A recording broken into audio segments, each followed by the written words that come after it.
guys. Hello, everybody. Hello. Hey, Peter. Hey, all. Hi, everyone. Thanks for joining us on our live stream today. So this is the second one of 2021. So today we're joined by me, Molly. So I'm from the University of Nottingham for NUVs.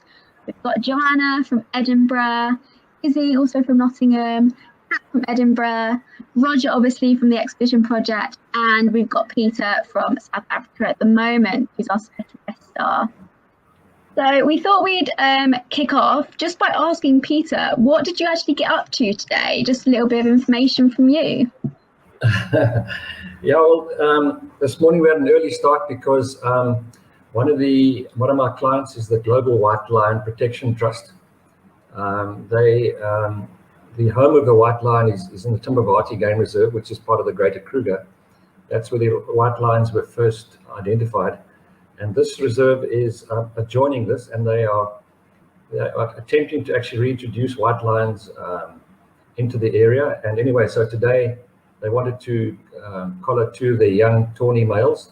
Tawny males being they've got the same color as a normal male lion, but they're carrying the white lion gene.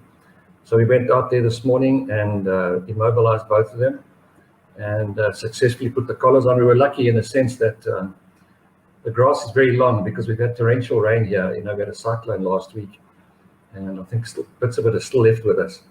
So the animals went down beautifully, and it was a successful operation. So that was my day today. Awesome. Just so you mentioned the cyclone and the weather, how much do you find that weather actually affects your job and kind of stops you from doing things? Man, it's a bit of a double-edged sword, because if you didn't have a lot of rain, we wouldn't be able to do the work in the winter because the animals would be in such poor condition. But today we were lucky. None of the bridges were closed. It seems to come and go, and it doesn't affect us that much. And to be quite honest, today was cool, overcast weather, which is great for immobilizing animals. I've mentioned before the heat is a big problem, and this sort of weather is so welcome. And to have this rain and see the bush recovering like it has, it's really inspiring. Awesome. I think we're just going to be joined by one more person. Here we go. Here's Yashu from the RVC, Royal College. Welcome. Sorry for the lateness, class, and all of that. But hi, no worries. Nice to see you again. Hi, Fab. So you guys remember to post your comments in the comments section if you want questions or anything you want to say to Peter as well. We'll make sure we get them asked. Does the panel have any questions for Peter about his recent elephant module? I know the part 2 one isn't out yet. Part 1, if you guys have done it at all, or any of the modules in the past. Any questions from the panel? I mean, I have a question about Peter's general life. It's not about the elephant module, but I thought since we started with that, then maybe I could ask about it. So I was just wondering, so a lot of wildlife vets that I've heard about spend a lot of time doing herd health schemes, and I was wondering whether you did a similar thing, or whether you actually spent most of your time working on individual animals, and then do you think what you do is reflective of what other people kind of do? Now, you see, I think in your scenario, they say in the UK and probably a lot of places in the US as well, the animals are sort of enclosed in smaller areas like zoos. So, health checks and that sort of thing, and health management, it's got to be the more intensive the smaller the area the animals are in, the more intensive the management has got to be. So, we don't really do that, although saying that herd health and that, for example, the Hood Spray Endangered Species Center, which has got like 100 cheetahs, they're in beautiful big enclosures, but they are susceptible to your normal cat diseases, like feline herpes virus, calicivirus, and even feline panleukopenia, and of course rabies. So we do vaccinate them for those diseases every year. But as a free-ranging population, the Greater Kruger where we work, we pretty much let nature take its course. I know in the olden days, many years, probably 30 years ago, they used to vaccinate the roan antelope for anthrax because they are very susceptible to it. But the problem was with the vaccinating, it's done from a helicopter, the whole herd, by the time you finish vaccinating the herd, the whole herd is just scattered, over, kilometers and kilometers. So you're actually causing more damage by doing the vaccination. So in most of these free-ranging areas where we do work, herd management is pretty much non-existent. But having said that, the smaller reserves, of which I do a lot, we do like, line contraception, because again, and I harp on it, as soon as you put 4 fences around a place, you've got to manage it. So line contraception, we do a lot of that. I'll be doing some in the nearby future, and we'll make a video which we'll add to the module that's coming up. A few ways of doing it, with a hormonal implant, tying the fallopian tubes, a unilateral hysterectomy, a full hysterectomy. You can do, vasectomies in the males, and the same boils down to the elephants as well. We do this GnRH vaccines, or the PZP vaccines, to stop the females becoming pregnant, because firstly, these areas become too small for a lot of lions and elephants, and secondly, there's no market for them anymore, because our areas are saturated. Even though lions and elephants in Africa are highly endangered, locally, when I say locally, Southern Africa, we've got too many. I don't say too many, but too many for the land that's available. So there is quite a lot of herd health approach, if you like to put it, or intervention from that point of view. Cool. We actually have we have a comment from a Facebook user. Guys, remember to allow StreamYard access to your Facebook profile and things, so it will just show your name, just so we know who you are, so it's a little bit more personal. So Peter, you mentioned the tawny lion procedure. Can I ask how you went about stating that procedure, as in method of administration and job? Yeah. Okay, so we're very lucky, in the olden days, and I say the olden, I keep on saying in the olden days, 30 years, 40 years ago, we didn't have the drug cocktails that are available to us now. But more recently, in the last 3 years or so, there's a new drug cocktail called BAM. I know I did mention it in the cheetah module, but it's a mixture of butorphanol, azapirone, and midatomidine. And excuse me for those of you who know that have heard already what the BAM is. So the butorphanol is reversible. The azapirone is not, but the azapirone is only in there at a small level. And the reason being is just because with the butorphanol, you get a big spike in the blood pressure. It's an opioid. And the azapirone, just its mere presence, just brings the blood pressure down, to acceptable levels. And then the midatomidine is the third one. That's the M, the midatomidine. So we use that mixture. And what the advantage about that is that it's fully reversible. You can reverse the butorphanol, you can reverse the midatomidine. The azapirone you can't, but it's there in such low levels that it actually doesn't affect the animal at all. So the important thing here is that you can wake the animal up whenever you want to. And secondly, the animal is able to defend itself straight away almost. For other, because often in a pride, if there's underlying rivalry or something, as soon as one of the ones, a more superior animal in the hierarchy is seen to be slightly, off balance or something, or slightly perceived as a weakness, and they go for them. So this pretty much avoids that. So we use butorphanol, which is BAM, and we used it at a rate of about a dosage rate of 0.6 moles, 0.6 moles of BAM per 100 kilograms of the lion's mass. The cheetah, we use it at 0.1 mol per 10, so it's a much higher dose.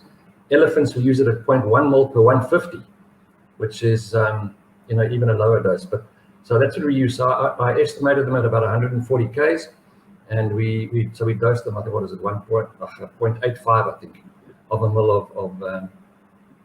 of BAM. And obviously, I use the new dart system. I think you guys all know about that. But yeah, the new dart system.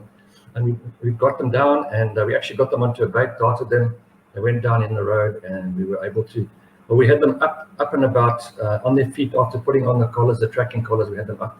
They were actually up on their feet after 30 minutes post darting. So yeah, that worked really, really well. And of course, we were blessed with the weather today as well. Does that answer your question? I'm not sure.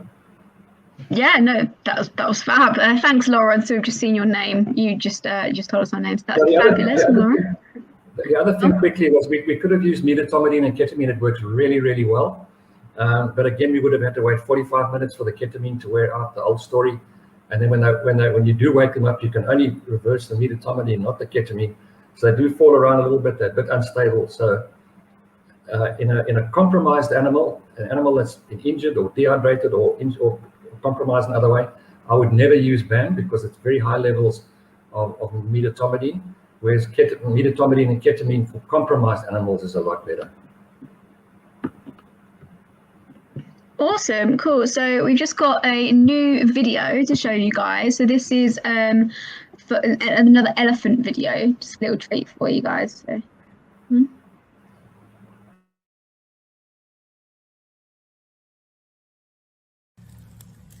Yes. There we go. All right, now we just got to work out where the knot is. Yeah, it's not going to be easy. Yeah, sure. Probably at the back, I would think, because it's... Yeah. Let's just see which way we can pull it. Okay, we can pull it either way.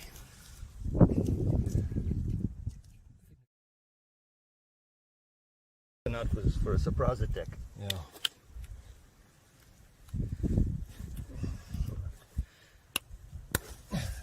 Try the other side. If I can hear the rumble at the back, yeah. Is it? Yeah, this side behind you, yeah. Okay. I'm just going to have a look. Shame. Yeah, thanks, Pete.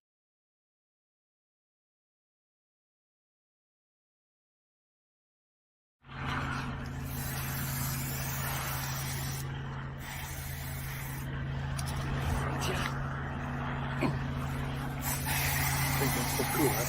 Yeah, great. Lovely. Luminous blue leg. Yeah. At least we'll see it next time.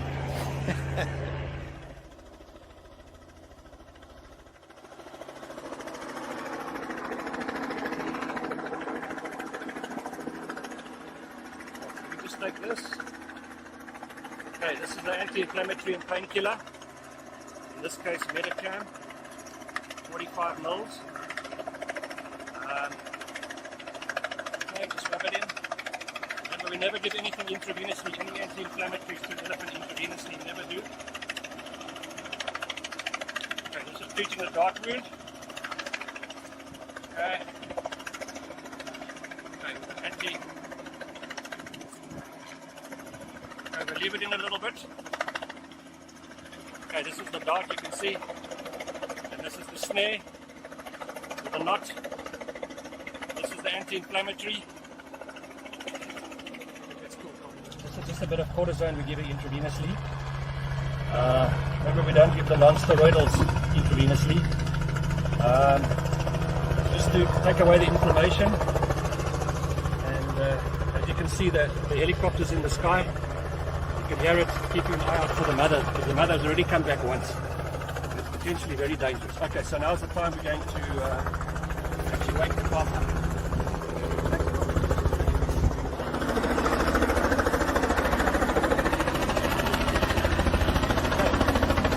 This is an naltrexone we're giving intravenously. Wake her up. 10 to 1. That's a nice red color. You can see those are the things you always look for.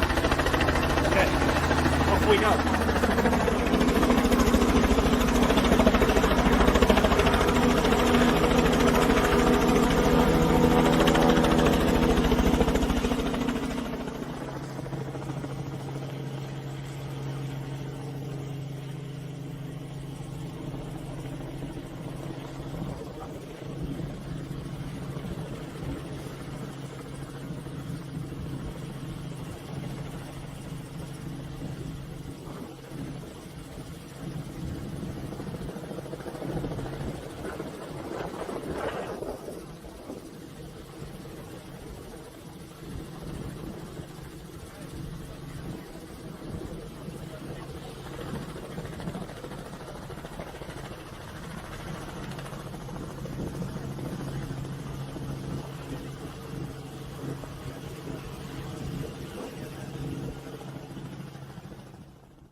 Absolutely love elephants, they're so cute.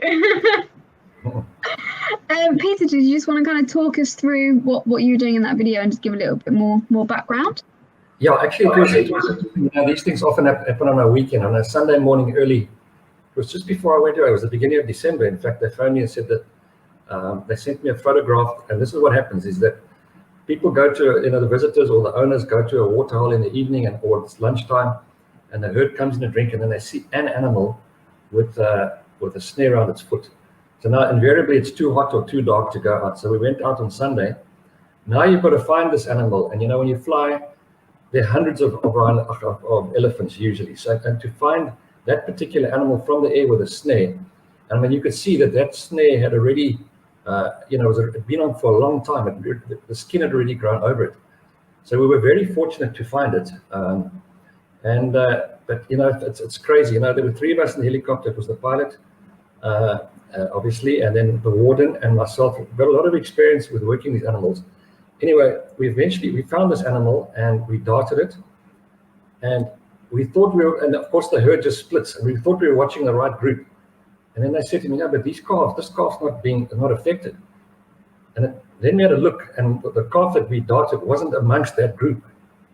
And luckily, we turned around and went back to where we'd first started, and the calf was already down lying there. But it just shows, how easily you can get disorientated in that.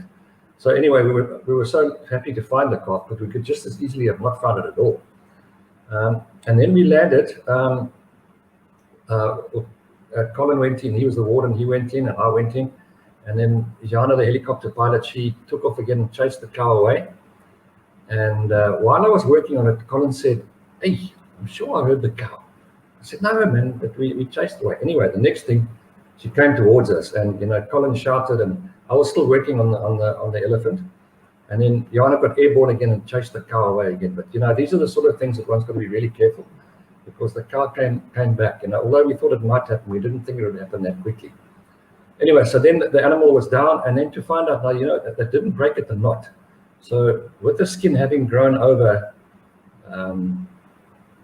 the wound, you don't know where the knot is, because you always try and cut as close to the edge of the knot as possible. And then, but anyway, so it was a bit of tug and war to see which way was the best way to pull it out. So then we did get it out, and then we just flushed it with peroxide, diluted hydrogen peroxide, which all your professors tell you must never do. Just remember what I said. Your professors say you must never ever use hydrogen peroxide, because it destroys healthy tissue. Wada, wada, wada, wada, wada, wada, wada. But it also destroys dead tissue. And I've used probably 20 Olympic-sized swimming pools of diluted hydrogen peroxide in my career, and I've had great success. So, you can read a book and on a big brown desk, you can read a book and recite things, but unless you've seen it and experienced it, you can't say. Anyway, that's my little speech about peroxide. And then I flushed it with Hibitane, chlorhexidine, and then I just smeared it with that blue spray, but then also with a bit of Stockholm tar, just to keep the flies away. And then, as you saw there, the anti-inflammatory meloxicam, Metacam. And again, I'll just mention a few times that you never give those anti-inflammatories or those non-steroidal anti-inflammatories intravenously in an elephant, because that whole piece of tissue, that whole piece of ear, you get a massive phlebitis, and the vein actually closes, so a whole piece of the ear dies off and falls out. So I must say I learned the hard way, but anyway.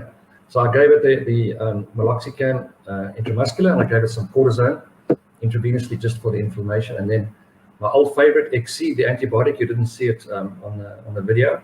That long-acting third generation cephalosporin, Exceed, which I use in cattle. And so we gave that intramuscular, and then woke it up with naltrexone, and it was fine. Yeah. Awesome. This is really cool. So we actually have a question from one of our panel. So Joanna, take the floor. I just had hiya, how are you? Good, and you? Good, yeah. I just had a quick question about, so when you were talking about the diseases and things that the cheetah can get, in Scotland, yes, we have quite a big issue with parasites and things being passed between Scottish wild cats and domestic cats. I was wondering if you had the same issue with like domesticated cats over there with things like cheetah, and if there was like a big problem with like passage of disease. Which disease is that? What were you talking about? I didn't catch Earlier that. you were talking about like calicivirus and Yes. like panleukopenia and stuff, and I was just wondering if there was a big transmission between sort of domestic cats and then the larger cats. Okay. Yeah, feral cats are always a problem, eh? And feral cats, I'm sure that's what you're referring to, wild cats. Yeah, these are feral cats, domestic cats that have gone wild, and you can never keep them out. And they've inevitably got not so much feline panleukopenia, because that's largely been eradicated in this country, but certainly calicivirus and herpes virus, your so-called snuffles viruses, they definitely pass it on to the cheetahs. That's for absolute certain. Good question. Thank you. Yeah, really cool. It's kind of one of those things that you don't really think about it, and then all of a sudden it's really obvious, and why wouldn't you have thought about it before? Fab, well done, Joanna. So we've got loads of questions from you guys, which is awesome. So the first one's from Layla.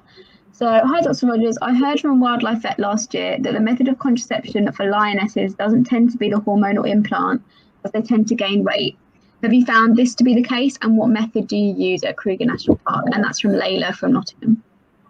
Okay, yeah, that's a good question, because in the beginning that was all we used to use, and I found that, and it's not something everybody finds, but some people have found that for the first time that you use it, it's fine. But if you repeat it, sometimes you get they get these cystic ovaries and they tend to put on a lot of weight. So, and I've even seen 2 cases now where, even years later, that the lionesses actually develop manes. It's crazy. They actually develop manes, and nobody can really explain it. So I'm quite prepared to do it the first time, because I haven't had any side effects using it the first time. But if you repeat it, then one must start thinking about other alternatives, like tying off the fallopian tubes, or hysterectomies or hemi-hysterectomies. So it's quite a problem. I also have used the same vaccine that we use on the elephants. I have mentioned it before. It's called a PZP. Not PZP, the GnRH vaccine that they use in pigs. It's to stop, they inject young pigs with it. The commercial name is Improvac, and they inject young pigs because it suppresses the secretion and production of testosterone.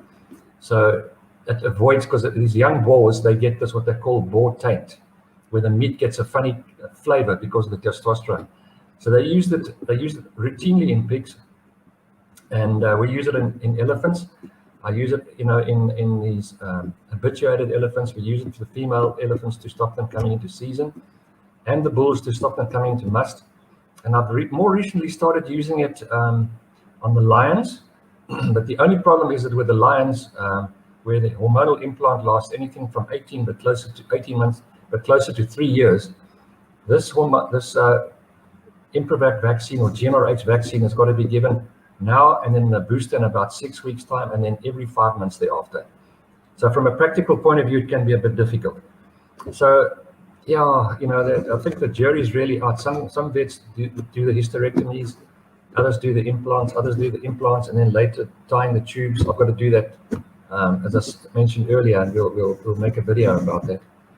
But a lot of those things are all very invasive, and I don't know. But honestly, it's a difficult. There's no real answer, because if you spay them or sterilize them, it's permanent. Whereas these contraceptive implants, we've taken them out before. What I do is, it's like a little grain of rice, which you implant under the skin with a special applicator, and then I mark that spot. I use ink, Indian ink or something, just in a needle, and I actually tattoo that site. And we take a photograph, so I know exactly where it is. And then if the changes ownership and the people want to breed with that lioness, I can actually feel it under the skin and remove it. And the animal then, has the chance to come back into estrus. So from that point of view, it is reversible, where the other ones are, other techniques are pretty well not. As I say, a hemi-hysterectomy, where you take away one horn and one ovary, one whole of the uterus and one ovary, you know, then you're going to tend to get less cubs born. And then with, you know, a full hysterectomy, they're going to put on weight anyway, you know, and so there's no silver bullet. I just think that Improvac or the GnRH vaccine needs a little bit more investigation. Yeah, but I hope that answered your question, Layla. We've got another one from Lauren. So you mentioned the new dart. So which model do you prefer, or do you switch by animals? All right, so for the smaller animals, like your lighter animals, your thin-skinned animals like wild dogs, perhaps, and cheetahs, definitely, wild dogs and cheetahs, and then your smaller antelope, perhaps like steenbokkie, steenbuck, and duiker. And I tend to use the Dan Inject. I'm sure you're familiar with the Dan Inject. It's got a much lighter, it carries a much lighter dart, so its impact is so much less. So the new dart, I find, I'm not being critical of it. It's just that, you know, it's a heavier dart and it hits a lot harder. You know, so these light-boned and, you know, lightly built animals, you've got a more of a chance of actually injuring them. So the new dart that I use, and it's individual preference. I use the Excalibur, which is it's fired by it's a gas fired. You work on a distance. Like a distance meter. You just look at a meter and you judge the pressure on the distance. The other one is that works on the charges, your blanks. Where you just got like a little switch. So I prefer the Excalibur one, which works on gas, but that's just a personal preference. I think most people don't. Most vets don't. Cool. Yeah, I don't think we've ever had a conversation about the darts like that. It's pretty cool. Next question is again from someone that we're not sure who your name is. So guys, just remember to give us access to your name. And she has a few questions, or he or she has a few questions about the elephant module that's come out recently. So the first one is, when you have an elephant in lateral recumbency for a procedure, at what point do you start to worry about pressure, ischemia, or necrosis from the weight animal? We'll start with that one. Yeah, look, that's a very, very good question, and one would think that you'd see it quite often because, there are times when if you darting, say, for example, 10 animals, if you're darting a herd, you can't just dart one and then another one. You've got to dart them all together and keep them together. So by the time you load them, those animals have been down sometimes for 2 to 3 hours and, lying on those pressure points and lying on that side. And we actually had no problems. I must be very honest. I think it takes a lot longer. The skin is very thick, I think, which helps a lot as well. But, very good question. And it doesn't really make sense that we haven't seen it, but we really haven't. And what I have seen, talking about like the pressure necrosis, is when we see these on the elbows, they sometimes get these burses that get, if they spend a lot of time lying on hard surfaces, like in captivity, they lie on concrete surfaces, they do tend to get these big, it's like almost like a tennis elbow, but you get this, like water on the knee almost, you get this bursa that forms on the lateral side of the elbow, which is full of fluid. So I have seen that before.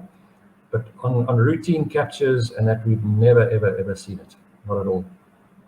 Not at all. On those burses, do you treat them or do you just leave them alone? These pressure, it's not pressure sores, it's almost like as I say, it's like a hematoma or a seroma that forms. Because you've got that bursa that goes over the elbow and it can get inflamed. It goes over the elbow here and it can get inflamed. So I'll be honest with you, what I did in the beginning was I remember the elephant skin it's very difficult to sterilize, to cleanse properly because of the pores and the follicles, deep follicles, and there's lots of little grooves. So what I did once was I actually prepped the skin as best I could, and I stuck a needle in and drained all it's like a blood tinged fluid, like a seroma, if you like, out. And then I injected an antibiotic, I think it was Baytril or something, and a corticosteroid on both sides. And to be honest, I got abscesses on both sides. So these days, I just leave them, and they tend to resolve. That clot that's inside there, there's a lot of fibrin, and the serum is a lot of fibrin, and it tends to resolve and forms this clot. And eventually, forms a lot of fibrous tissue. So it actually forms a cushion, scar tissue, a cushion of scar tissue under the skin, which prevents any further damage. So it looks a bit unsightly for a while, but I've learned to not touch it at all. Cool. And just going back to that same user, so the second part was also, you mentioned that blood pools in the bottom of the lung, again, when in natural competency, is that reversible, or is there some degree of lasting damage? Okay, no, look at that's, it's completely reversible. You know, as soon as the animal is revived, woken up, everything goes back to normal physiological sort of homeostasis, occurs again. So no permanent damage that we know of. You know, never say never, but I don't think so. I really don't think it's a problem at all. Cool, thank you, Emily. I know we've got some questions from the panel. So Izzy, did you want to ask your question?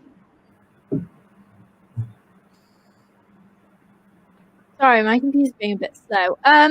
I was just wondering, like a really quick one back to the kind of darting systems. I was wondering whether a gun license is required to operate dart guns, because a wildlife vet in the UK previously said this to us in a talk. Yeah, we don't actually need a gun license at this stage. You know, I mean, you don't want to, let sleeping dogs lie, but we don't actually have to. But I know a friend of mine, he imports the charges that we use in the dart guns, and he's got to have a special license for that. And it's all got to jump through hoops to get that license. But as far as the dart guns are concerned, not at all. Not at all. No license.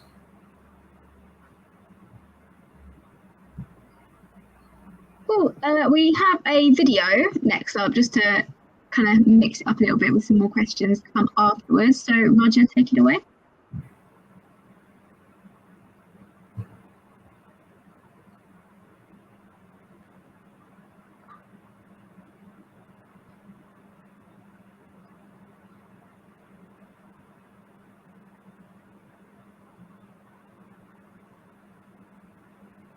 I actually adore them so much. So for anyone that doesn't know what that is, that's a bush baby. Very, very cute. We've got another question from the panel. So Joanna, did you want to go ahead? Yeah, I had a bit of a sort of an ethical dilemma question, which was posed to me the last time I was on a game reserve. And I just wanted to ask your professional opinion what you would do. So they had a set of cheetah brothers who had formed a coalition, and both of them were collared, but they had a suspicion that one of the collars was too tight. And when they were chatting amongst themselves about how to manage it, they were talking about whether to dart one or to dart both. And I just wondered what you would have done, because I know cheetah are quite fragile. Darting two has, the risk of one of them dying, both of them dying, but then leaving one of them to get stressed also comes with risks. So I just wondered what your opinion was. If it was something like a leopard, I don't trust leopards at all, but even a lion, you can, an anesthetic is always a risk. And to me, it's more traumatic I don't know, it's just my personal opinion. It's more traumatic for the animal to be darted, the pain, and it's so easy, particularly the cheetah, just to park the vehicle in between the animal that is down and the animal that is not down. And you can take the collar off as a quick procedure. So I certainly wouldn't dart the other one. I'd definitely, if at all possible, you can avoid it. Certainly with a cheetah, you can. Leopards, I don't trust them. But even lions, today that we worked with, there was a pride of, I think there were 6 of them, and the other ones were not far away, but we just formed like a little sort of a lager, just around the lines we were working on. And it was fine, so, I just don't believe in darting an animal for no reason at all. If you can at all avoid it. Even with black rhinos, when I dart calves, the mothers always come back. We saw that elephant video. I could have darted the mother as well, but I don't know. It just complicates matters. And if you can get away with it, a little bit of stress to the mother or to the friend or brother or whatever it is for a short while, but after half an hour it's gone. So I wouldn't think twice about just darting the one instead of both. Awesome, thank you. Okay. So we've got lots more questions. So the next one is, I've seen videos of injured elephants in rehab sanctuaries being given prosthetic legs. Do you know if these are often successful? I know it's controversial to give horses prosthetic legs due to their act and not being able to act normally. Would this be the case with elephants? And that's from Neve from Nottingham. Yeah, I think the photographs that I think I've seen the same ones as you. I think it's usually in areas where there's like minefields, in these countries like Cambodia and Vietnam and those places. So those are animals, probably that have had their legs blown off, because they use elephants to look for mines. I'm just assuming this is how they lose their legs, is in mines, and they do put prostheses on. I think that can be practical. I don't know. It's a difficult one. If you say put the animal down, if you're dead, you're dead for a long time. So if you can give the animal good quality of life, and if you can be sure that the animal, okay, so it's in say captivity or semi-captive, it's in a habituated environment and it's not walking far to get food, and it's still able to eat. But the big thing is if that animal does not have pain, to me that's the biggest. If it's got pain, you've got to do something about it.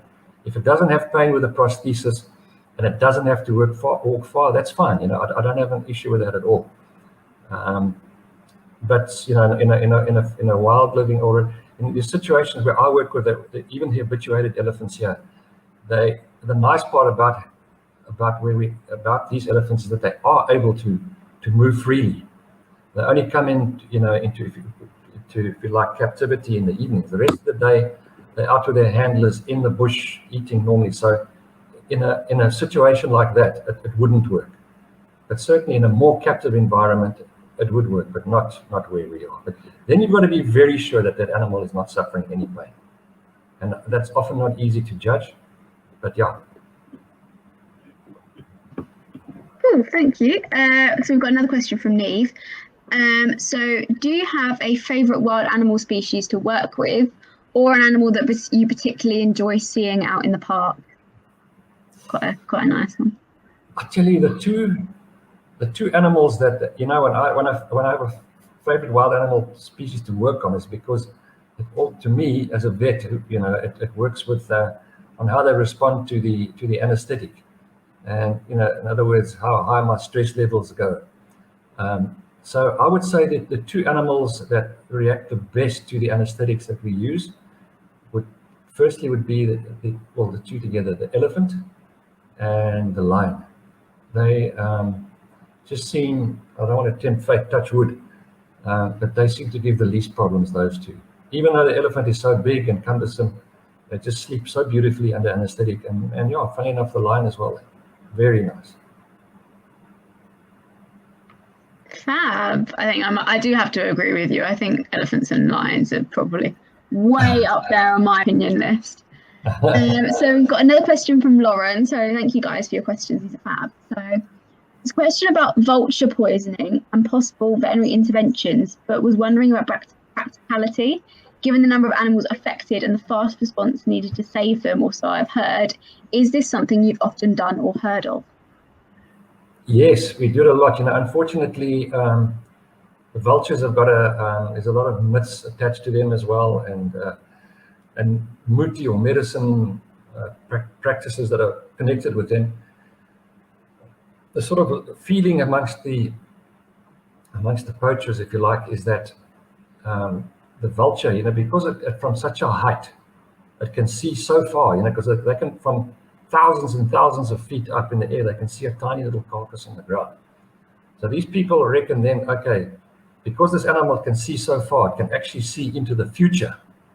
So this animal can tell me what numbers to play in the lottery. It can tell me what horses to back in the horse races. It can tell me if I eat this thing's heart, or I boil its skull, or whatever. If I eat this vulture, I'll have these sort of supernatural powers. So that is the reason why they are poached. Now, it's becoming a big problem in this country because, for example, the elephant poaching in the Kruger Park is starting to pick up quite a bit. And so what the guys are doing now, that they've got access to an agricultural pesticide called Temic. It's aldicarb, which is used in this area. What used to be used in this area extensively. We've got a lot of citrus farms around here, and so this was banned. But there's obviously still stocks of it elsewhere, and it's highly. It's called two-step. When they give it to dogs, they reckon it takes 2 steps and it dies. It's temic, and so they lace these carcasses now with temic. And on a elephant carcass, you can have 200 vultures that come down. So when you get called in, and this happens regularly, unfortunately, I don't get called, but there's a rehabilitation center just down the road called Maholo Holo. And the manager there is a guy called Brian Jones, and he's got a team of 2 nurses, and they are brilliant. So they go up to these places and they bring them back in, and they flush out. First they give them all atropine, as you know, aldicarb. It's what is it? Anyway, it's close to an organophosphate, but not quite. So they give them atropine, which works against the organophosphate. It's the antidote for organophosphate poisoning. It's a carbamate, yeah. Aldicarb, it's a carbamate, so you give the same antidote. And then they flush out their crop to get all the poison and the meat out, and then they actually tube them. Firstly with fluids, just to get the kidneys going again, and they have a very, very high success rate. But by the time they get there, sometimes there can be 50 dead vultures already. So yeah, we are aware of it, and unfortunately we see a lot of it, but they are very good at what they do. They don't even come to us. They sometimes, just come and get replenishments, atropine and drips and that. And then they rehabilitate them. I mean, they do a great job. They do a great job. They tag them and release them, and then it's surprising how far these animals move. These birds move 2,000 k's all over, but they have a very high success rate. But unfortunately, becoming more and more common. And the problem is when they even close by, we've seen smaller outbreaks. Again, some laborer on a farm, he's got the stuff, and he gets a dead sheep or a dead dog that's been ridden over, and he laces it with this temic, and then he comes and he sells the dead vultures. So we see quite a bit of that, and as I say, it's becoming more and more common. But the problem is that when you've got this dead vulture here, more often than not, and this is what people don't see, it's got a chick in the nest, and that chick dies of starvation.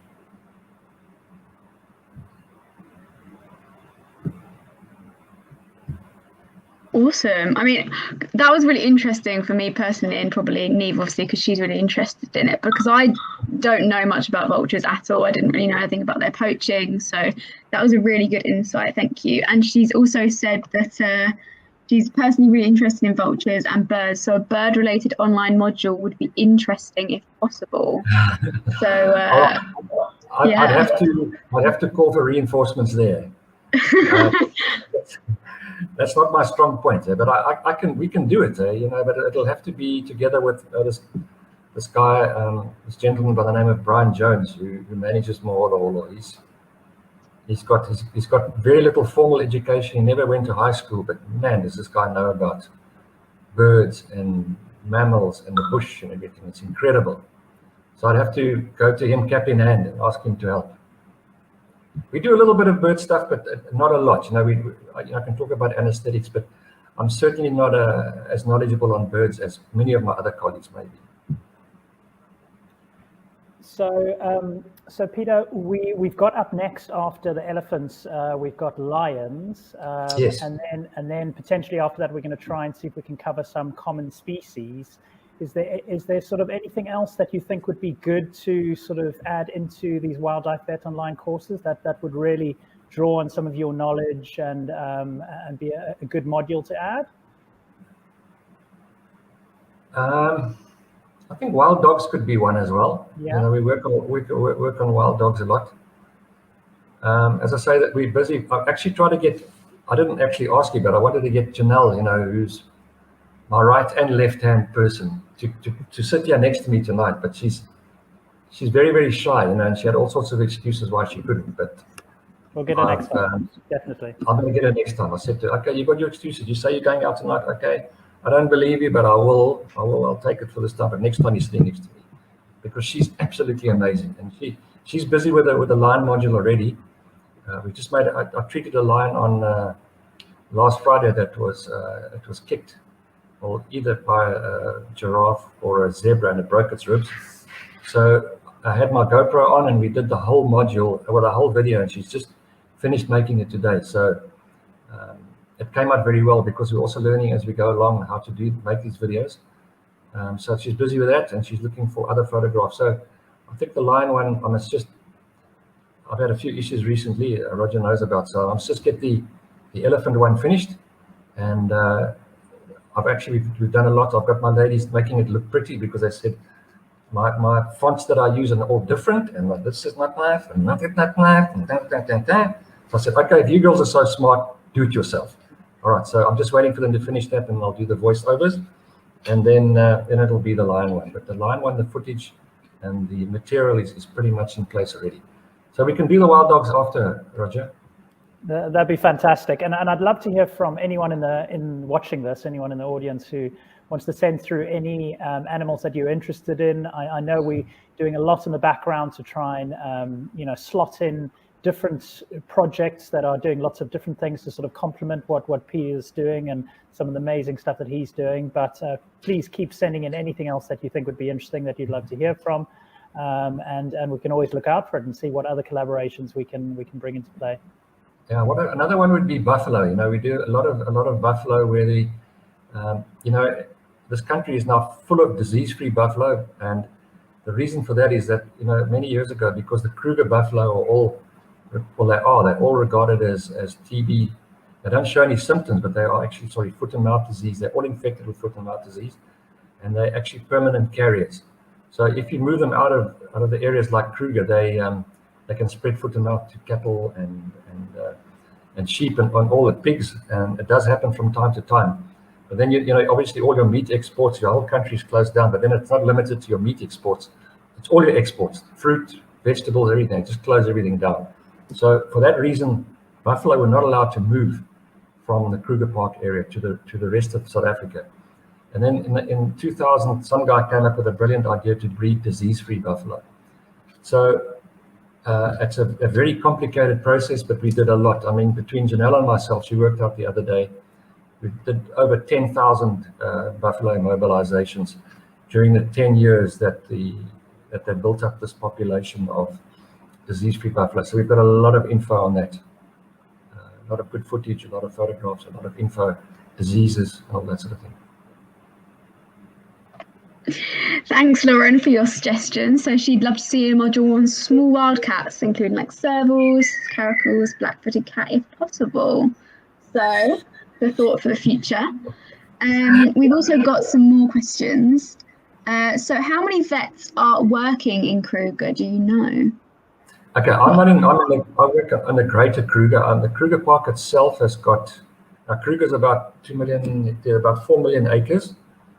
I think they've got 3 vets, but they don't manage sort of smaller areas like we do, where the management is more intensive. But I've got a feeling that the Kruger, they're facing a huge problem with rhino poaching, huge. In 2011, I think it was, they had 10,000 rhinos, and the figures came out now last month. They've got like 3,000 left. And so they've lost, like 75% of what they had in 2011. They've lost it in 9 years. So, everybody says that the rhino poaching numbers are going down. That's quite correct because there are less rhinos to poach. We sort of put some, I know they are doing sort of selective dehorning, but I've got a feeling that the private sector is going to have to be pulled into it, because 3 vets, not in a million years will they do it. We got big teams here, we'll do it in 2 years. But anyway, let's see what happens. But yeah, to my best of my knowledge, 3 vets, but they don't do a lot of capture. The management is not as intensive as what we do here. Cool. Another question is quite an interesting one. So how much is there still to be learned in Africa wildlife, e.g. darting of rhinos, etc.? Do you think there is still much more to learn? Yeah, interestingly enough, I think we've got a WhatsApp group, of wildlife vets. And when I started, there were only like 5 wildlife vets in this country. Now there's about 70 of us plus. And we swap this knowledge every single day, and I promise you, I learn and more techniques, I promise you, on a daily basis. So we are learning every single day, and it's so nice to swap ideas and switch ideas. And I keep on thinking back to what we had in the olden days when there was only 5 of us. But having spoken about the rhino, that is probably the one anesthetic that has changed the least. We still use M99 routinely, etofine hydrochloride, and that was used in the 60s when rhino mobilization first started. They killed a lot of rhinos with it because they thought, okay, if you use 10 milligrams of etofine for a kudu, then you're going to have to use 20 for a rhino. Just the other way around. You've got to use like 3.5 for a rhino. So they killed a lot before they found out what the problem was. But the basic techniques, the basic drugs are still the same as in the 60s and the 70s. We've learned a little bit more, that with pulse oximeters these days, that the oxygen saturation goes down to like 40%.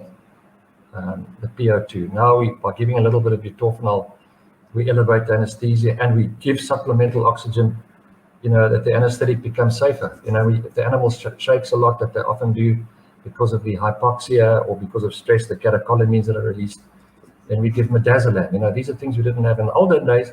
And I'll be very honest with you. I was in the late 80s. We didn't have naloxone or butorphanol or oxygen. We didn't lose the rhinos, but I think ignorance is bliss. But we refined it a bit, but the basic drugs have stayed exactly the same. And the same with the elephants. In the olden days, they just used to use etofine on its own, and it works beautifully. But then they started getting this, and you'll see it in the module, what they call the frothy trunk syndrome or pink foam syndrome, where they, because of this high blood pressure resulting from the opioids, that you get an actual lung edema and even lung hemorrhage because of these capillaries bursting. So by adding a little bit of azaparone, we've actually managed to drop that blood pressure, and the same with the rhinos. But the basic drugs remain the same, and the techniques have remained the same for those 2 animals, for 50 years, longer now. But with the other ones, it's evolving all the time, on a daily basis. It's incredible. And I guess we've always spoken about that as well with veterinary. Everyone always says that you're constantly learning on the job, and everything's changing around you, especially the world is adapting to so many things. It's the same with you ladies. You can't say, I'm going to go into a practice and you're going to do parrots and cattle and pigs and sheep. You can't do that. These days there's so much information. You're going to have to specialize in dogs and cats and maybe the odd parrot. But you can't have your dog and cat practice and then still go and be an expert in the pigs and then in a chicken farm. It just doesn't work that way anymore. In the old days, you could be a jack of all trades because there wasn't that much to know. But knowledge these days is just getting more and more. So you actually have to go into a specialized field. I think I last spayed a dog 20 years ago. I think if you had asked me to spay a dog now, I might open it up in the wrong place. I think we definitely all understand the overload of information that we get given. We have another question. So why are Kruger and HIP, is that not culling elephants? Aren't they becoming dangerously close to overpopulation? What's your opinion on that? That's a very good question. And as a student, and even after I qualified in the 80s, I worked in Kruger a lot, and there we did cull elephants a lot. And the reason, again, if you've got a fence, 4 fences around a piece of land, you've got to manage it.